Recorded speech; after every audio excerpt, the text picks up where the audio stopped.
La doctora Ángela Restrepo Moreno es un referente nacional en ciencia. Es un modelo a seguir. Toda su vida ha sido dedicada con mucho éxito a la ciencia. Sus aportes son indiscutibles, pero sobre todo es un ser humano excepcional. Conversar con ella es siempre un motivo de inspiración. Y hoy, para completar este cuadro que estamos haciendo de la Biblioteca de Científicos Antioqueños en el micrositio dedicado a la doctora, la tenemos presente y vamos a adelantar con ella una conversación muy informal acerca de su percepción de la vida, de su percepción de la ciencia y de cómo podría ella orientar a las nuevas generaciones colombianas en el desarrollo de la ciencia. Doctora, buenos días. Buenos días, Román, y buenos días a todos los que me escuchan. Quisiera principar diciendo que me siento muy honrada con la selección de mi persona para participar en este programa de científicos antioqueños. La recibo como un homenaje a mis muchos años de batalla, pero al mismo tiempo me siento muy contenta de saber de esta selección, porque al fin de cuentas, pues yo he sí podido a través de muchos años, como lo revelan mis canos, interesarme en la investigación y sobre todo en la formación de gente que pueda emprender este camino tan importante para el desarrollo del país. Muchas gracias. En ese sentido, doctora, cuéntenos cuál considera usted que ha sido su mejor aporte a la ciencia en este país. No tengo que pensarlo dos veces. Para mí realmente lo único que va a quedar de mi transcurrir por el camino de la ciencia son los muchachos y las muchachas a las que he tratado de inspirar para que piensen que sus caminos también son aquellos de la ciencia.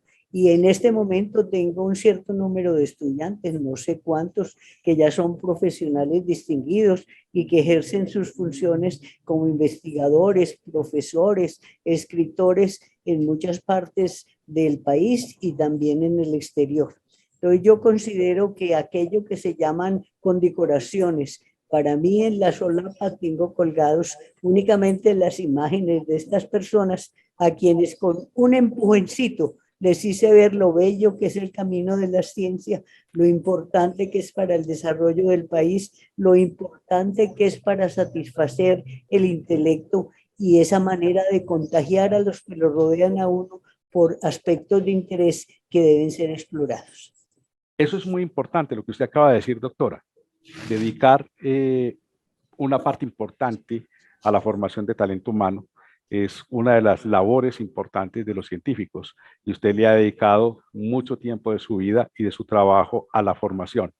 Pero usted, como bien lo dijo también al principio, ha resaltado que dedicarse a la ciencia es un proyecto de vida.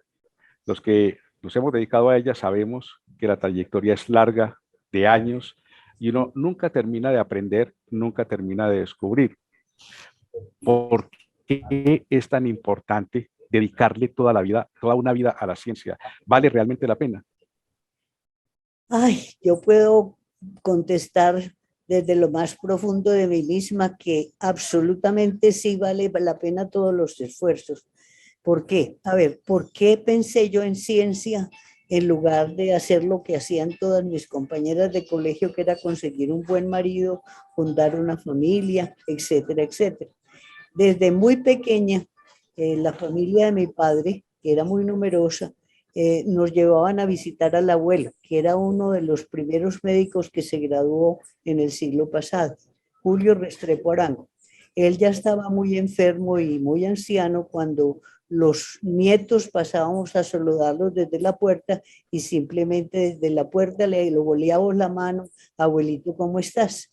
Pero en el trayecto de llegar a donde el abuelo se encontraba, lo primero que uno encontraba a la derecha cuando se entraba a esa casa era algo con mucho cristal que tenía la botica del abuelo. Así se llamaba en ese entonces la farmacia, porque no existían medicamentos preparados para recetar. El médico tenía que arreglárselo con los productos de la botica para preparar los remedios, los tratamientos que necesitaba para sus pacientes. Y yo me acuerdo que lo primero que me llamó la atención en esa botica del abuelo era un aparatico negro y dorado muy hermoso, que tenía por ahí una cuarta, cuarta y media, pero que yo nunca en mi vida había visto.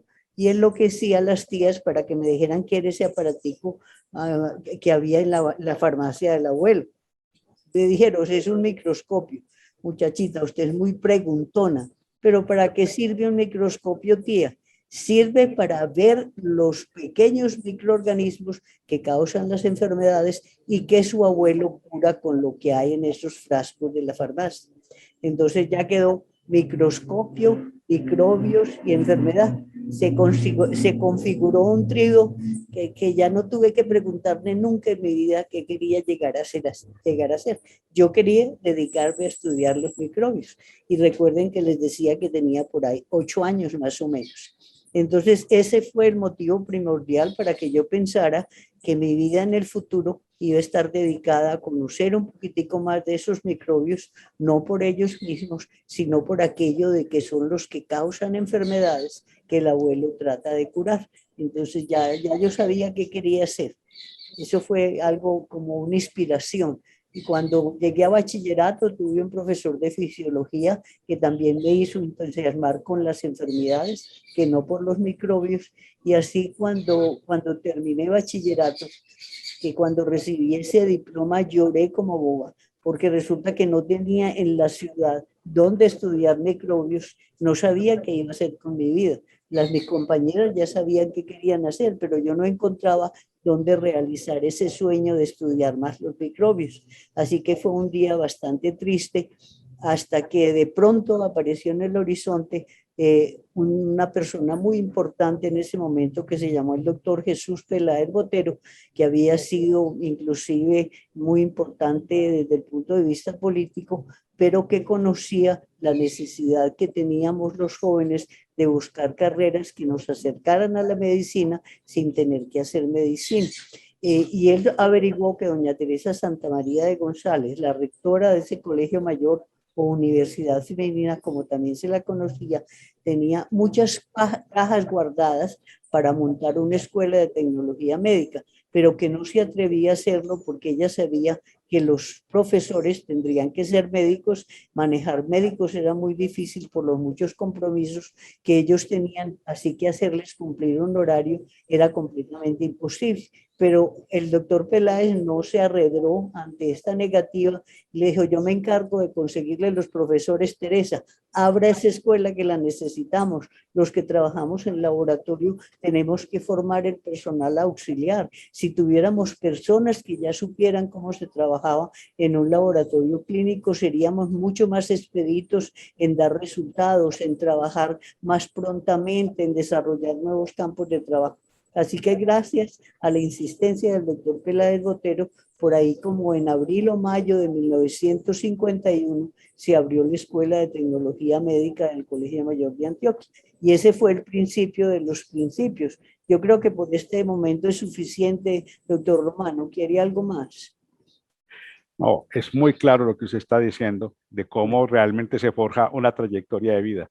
Pero usted también sabe que la vida es compleja, que cada persona, cada ser humano necesita, aparte de su profesión y de una dedicación como es esta que tenemos los científicos a la ciencia, necesita también diversificar y tener otras alternativas en su horizonte de vida diaria. ¿Cómo considera usted que un científico debiera complementar su vida para hacerla realmente Creo que es agradable y para hacerla realmente útil a la sociedad? una pregunta muy importante, doctor Román, porque es que el científico no puede saber de una sola cosa.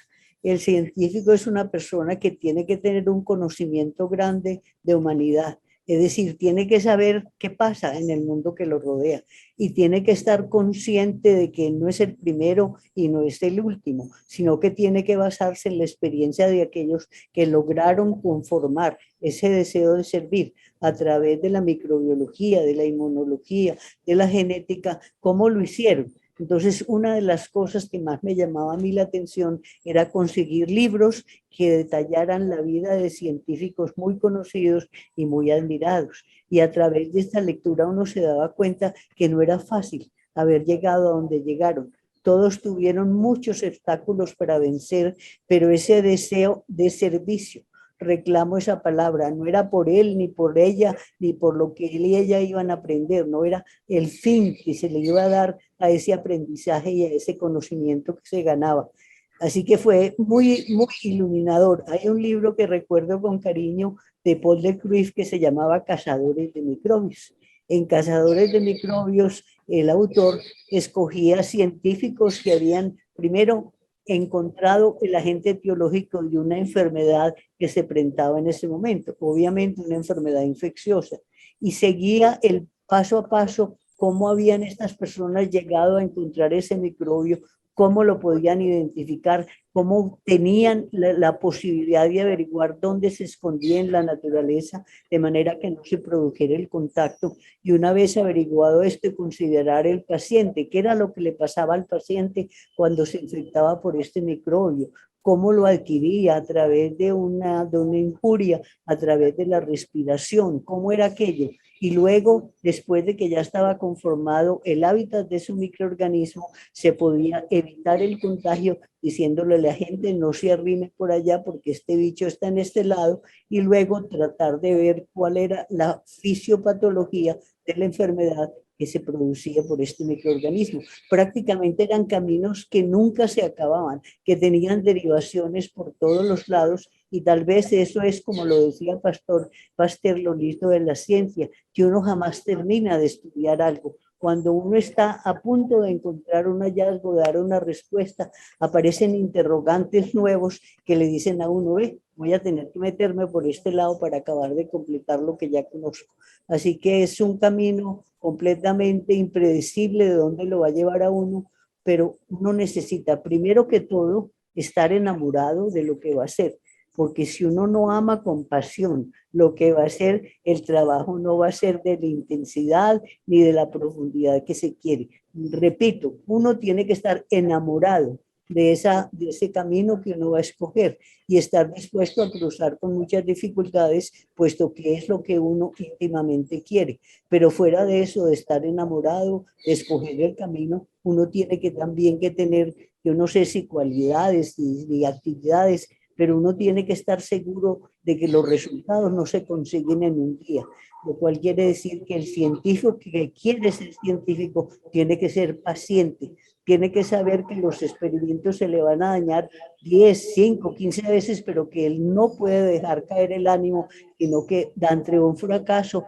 intenta un nuevo acercamiento. Entonces, estar enamorado, ser cabeciduro, saber que no va a ser fácil entrar por el camino que ha escogido y luego contar con la ayuda de las personas que están adelante. Un científico no se hace solo, y menos en este momento cuando la ciencia tiene tan diversidad de métodos y de trayectorias que ninguna persona sola podría llegar a conformar una idea de investigación si no es en compañía.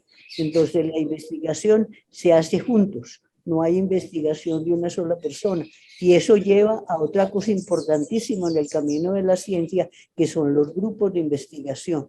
Los grupos de investigación tienen que estar conformados por individuos embebidos del mismo deseo de hallar respuestas a los interrogantes que se presentan, pero fuera de eso con muy distintas especialidades, de manera de formar un conjunto al que las dudas pueden llegarse con casi seguridad de que van a tener una respuesta o un indicio para seguir por donde se debe seguir para conseguir esas respuestas. Grupo de investigación importantísimo en ese momento. No hay un investigador encerrado en esa urna de cristal o en esa torre de marfil de que hablaban antes. El investigador es gregario, tiene que estar en grupos y tiene que reconocer que si no es en grupo, él no va a ser capaz, él o ella no va a ser capaz de llegar a encontrar las respuestas que se necesitan. ¿Algo más, doctor Román? No, solamente quiero resaltar, doctora, en esa respuesta tan amplia que usted dio, la primera parte acerca de la humanidad que deben tener los científicos. Y conociendo su vida, como hemos visto en su biografía, en la reseña que tenemos aquí en el micrositio dedicado a usted en la biblioteca, su vida es bastante amplia, muy dedicada a otras actividades igualmente cultas como literatura, arte, en fin, y muchos la recuerdan además por su sensibilidad personal y su carácter humano. Y me parece que esos son rasgos importantes para destacar en una personalidad científica, digamos, integral. Y pasando a otro aspecto importante, ya mirando, por ejemplo, un legado más amplio, usted sabe que estamos atravesando épocas de crisis, crisis ambiental, crisis climática, el tema de los antibióticos, el tema de las pandemias, en fin, una serie de universos de crisis que nos han puesto realmente en jaque, como hoy en día lo sentimos. Entonces, uno se pregunta, en una época como esta, donde el conocimiento científico se ha desarrollado tanto, por ejemplo, en su área, que es el área biomédica, si uno compara, digamos, simplemente el léxico que se hablaba por allá en el siglo XIX con el léxico que utilizan las ciencias biomédicas hoy en día, uno ve el desarrollo tan grande. Eh, Tenemos un incremento de conocimiento, pero yo me pregunto, y le pregunto a usted, además de un aumento del conocimiento, ¿qué otras cosas le puede ofrecer la ciencia al ser humano? Eh, ¿En qué otras cosas podemos ver esperanza en el conocimiento científico? Qué pregunta tan difícil de contestar. Empiezo por esperanza.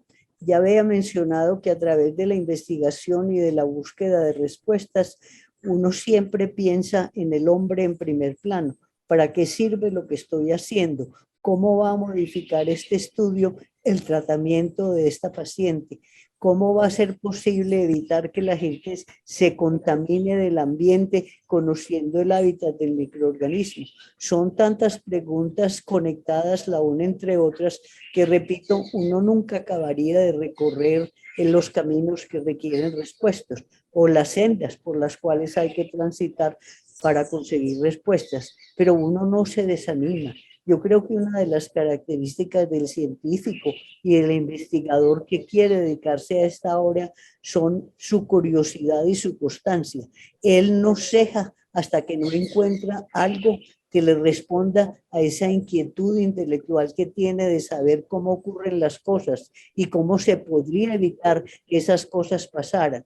Entonces, para mí la admiración más grande del científico es esa consagración a solucionar las preguntas que lo inquietan y al tratar de hacer cosas por fuera de su campo de laboratorio para lograr encontrar una definición más precisa. Por ejemplo, es imposible decir que uno conoce una enfermedad si no ha averiguado dónde está el microorganismo que la causa, si no ha averiguado por qué medio es que el microorganismo se transmite, si no ha averiguado ya del lado del hospedero cómo es que él se va a defender con ese sistema inmune tan complejo y tan hermoso que posee, y cómo es que se va a enfrentar con un microorganismo muy pequeño, pero que tiene absolutamente todo el poder de retarlo, de infectarlo, de enfermarlo y hasta de matarlo. Un bicho de menos de una micra, donde tiene información genética para saber cómo evita la fagocitosis, cómo tiene información genética para saber por qué vías entra más fácil al organismo y en qué sitios puede encontrar dentro de ese organismo humano un sitio donde reproducirse, donde esconderse, por cuánto tiempo se esconde en eso que llamamos latencia y que hace que la enfermedad o que la infección adquirida hace 15 años se presente dentro de otros 15 años, es decir, 30 años después de la infección. ¿Dónde se metió el microorganismo? ¿Cómo hizo para que ese hospedero suyo no le hiciera mal? ¿Cómo hizo para entablar una especie de armisticio con él para permanecer en su interior sin hacerle daño? ¿Y cuáles son las circunstancias que lo embravecen y dice, yo ya no me quedo más aquí, voy a multiplicarme al exceso y voy a terminar con este hospedero? Realmente es una historia casi como de Sherlock Holmes, ¿no es cierto? Tantas cosas ay, se me había olvidado, y el ambiente, es que el ambiente también juega un papel grandísimo en todas las infecciones y en todas las enfermedades microbianas del hombre. Entonces tenemos casi tres mundos independientes que se integran, no sé si se integran, se estorban, se imitan, se contraponen, se ponen como en contrapartido del uno y del otro para llegar a ser ese conjunto que se llama la enfermedad, especialmente en el caso mío, la enfermedad producida por microbios. Pero es muy lindo, es completamente hermoso y cualquier persona que se diga que quiere investigar tiene que sentir ese ánimo interior de que no va a ser fácil, de que va a tener que aportar todo lo que él tiene y algo más para poder encontrar respuesta a las preguntas que lo asedian. ¿Suficiente o me extendí mucho? No, doctora, es que conversar con usted realmente es muy inspirador, como dije al principio, y yo quisiera resaltar de esto que usted acaba de decir, una palabra que mencionó por allí muy rápidamente: belleza. Hay belleza en la ciencia. No Ah, pero solamente nos acercamos a la ciencia, al conocimiento científico con el ánimo de indagar y saber más, sino también porque disfrutamos de la belleza de ese conocimiento. Es muy absolutamente. lindo, como usted dice, y hay que estar enamorado. Uno siempre se enamora de lo bello. Así Sí. es. Yo creo que para ir culminando esta charla tan rica con usted, doctora, eh, las preguntas que usted estaba formulando en esta última parte, en esta última respuesta, son suficientes para invitar a la juventud, a las nuevas generaciones, a seguir el camino de la ciencia. Sin embargo, yo quisiera preguntarle a usted, o más bien invitarla a usted, que a su vez invite a los jóvenes en esta última parte, en esta última respuesta, invite a los jóvenes a empezar ese camino de la ciencia, a formarse como científicos y a seguir adelante con ese proyecto de vida tan hermoso como usted lo ha calificado, que es el conocimiento científico. Me encanta Le que me doy la haga esa palabra para que usted haga esa invitación. Me encanta que me haga esa pregunta porque es una de las cosas que a mí me preocupa. Me pongo frente al niño o la niña preguntona, ¿por qué? ¿Cómo? ¿Por qué? ¿Por qué sucede? Papá, mamá, ¿qué es esto? ¿Cómo hago para aprender de esto? ¿Dónde se consigue esto? ¿No es cierto? Y muchas veces el enfrentamiento de los padres deje de ser preguntón o preguntona. Eso está en los libros. Vaya, busquen la biblioteca, reúnase con los amigos y miren a ver qué es lo que quieren preguntar. Pero yo no sé, usted verá a dónde se rebuscan las preguntas. Esa es la manera más cruel de cortarle al niño esa curiosidad nativa que tiene por aprender. No hay forma, puede que el papá o la mamá no tengan ningún conocimiento de las preguntas que el niño les hace, pero la manera de decirles, vamos a buscar juntos. Yo no sé, pero vamos a buscar. ¿Sabe? Yo tengo un amigo que trabaja en campos parecidos, porque no le pedimos que nos reciba un día, pero esa negativa, yo no sé de eso, busque por su aparte, corta casi de base una de las cualidades más importantes del investigador, que es la curiosidad. El día que no exista la curiosidad, el día que no exista el razonamiento para hacer preguntas adecuadas, no preguntas lojas, lógica con lógica, entonces ese niño ya o esa niña ya no va a seguir el camino de la ciencia. En cambio, cuando le dicen, me parece lindísima esa pregunta, no te la sé contestar, pero vamos a buscar en los libros o vamos a consultar con aquella persona que sí sabe, pero nunca decirle al muchachito, yo no sé, eso debe estar resuelto, vaya, defiéndese usted, porque él está con su pregunta buscando respuestas de una persona mayor para poder seguir caminando por ese camino de recovecos que se llama hacer ciencia. Doctora, aprovecho para cerrar comentando la entrada que hay al micrositio dedicado a usted en esta biblioteca virtual de científicos antioqueños. En esa fotografía tan hermosa que le tomaron a la salida de una conferencia que le dio usted a unos niños, y una niña se le acerca y le dice: usted es la primera científica y una gran maestra. No aparece en la frase el remate, que es muy hermoso: y cuando yo crezca quiero ser como usted. Ay, qué belleza, muy lindo. Doctora Ángela Restrepo, usted es una gran maestra. Le agradezco mucho esta entrevista y Muchas le gracias por deseo haberla concedido, quedo emocionada, quedo emocionada. mucha salud. Gracias, gracias, gracias. Que esté muy bien. Gracias, doctor Román.